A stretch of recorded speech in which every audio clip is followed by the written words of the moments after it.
Good morning, and thank you for allowing me to present our study on the impact of gender on industry payments to surgeons. So we have no disclosures. In 2013, the Centers for Medicare and Medicaid Services created the Open Payments Database, which required all industry payments made to physicians in the U.S. to be reported and available on their website. The study from JAMA, with the figure on the right of your screen, shows that from 2013 to 2019, males made a higher median general payment amount compared to females. However, this study looked at all physicians, and we specifically wanted to look at surgeons. So our aims were to describe payments to experts in minimally invasive surgery, examine industry payments based on gender, and describe payment types. This was a retrospective study of the OPD for payments made to surgeons using the 2023 SAGES annual meetings invited speaker and panelist list as a proxy for experts in minimally invasive surgery. The MPI registry was cross-referenced for self-reported gender with options of male or female. Payments were analyzed by amount, type, and company, and we looked at all surgeons who received industry payments in the 2022 fiscal year. For SAGES 2023, there were a total of 305 speakers, of which 175 were male and 130 were female. A total of 145 males received a total of $2.87 million in industry sponsorship, compared to 101 females with a total of $1.5 million. When we look at the median total payment per individual, you can see that with all categories combined, males make higher median amounts when compared to females. There are many different categories listed in the Open Payments Database. However, we wanted to focus on education, consulting, and compensation for services other than consulting, which is another way of saying non-CME credit events or speaking events. As you can see, education and consulting, males had higher median payments per individual when compared to females. However, compensation for services other than consulting, females had higher median payments.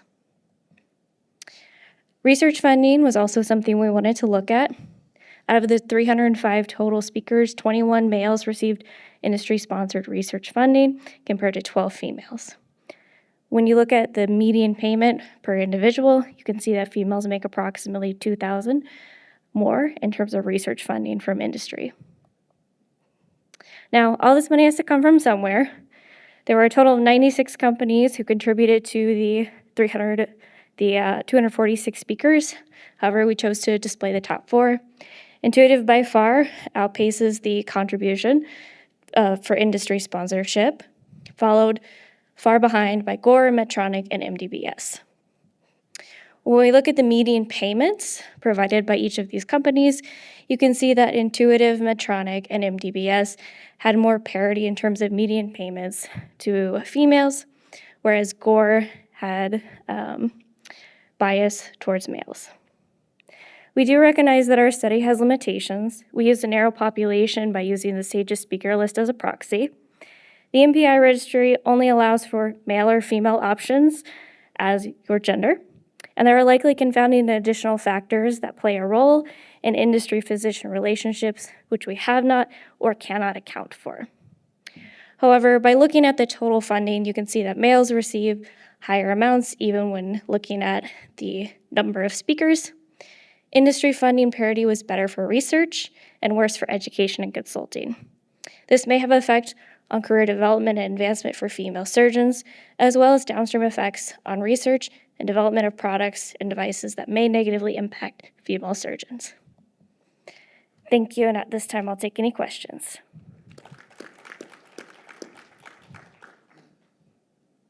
Great, I see somebody approaching the podium. Great, thank you. Hi, Justin Mako from UMass. Quick question about the methodology. So what information is available on the website? Is it an event or is it time-based? Like, can you determine how much time was basically administered by each surgeon in order to determine the payment? Thank you. So there wasn't anything on time.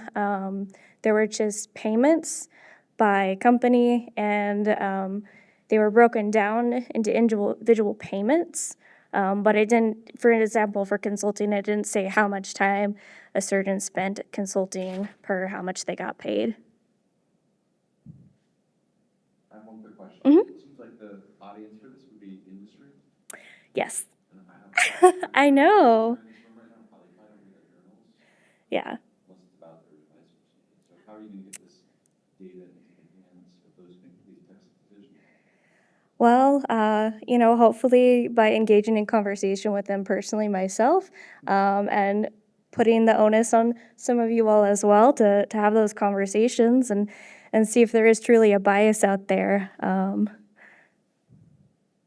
All right. Thank you. Thank you.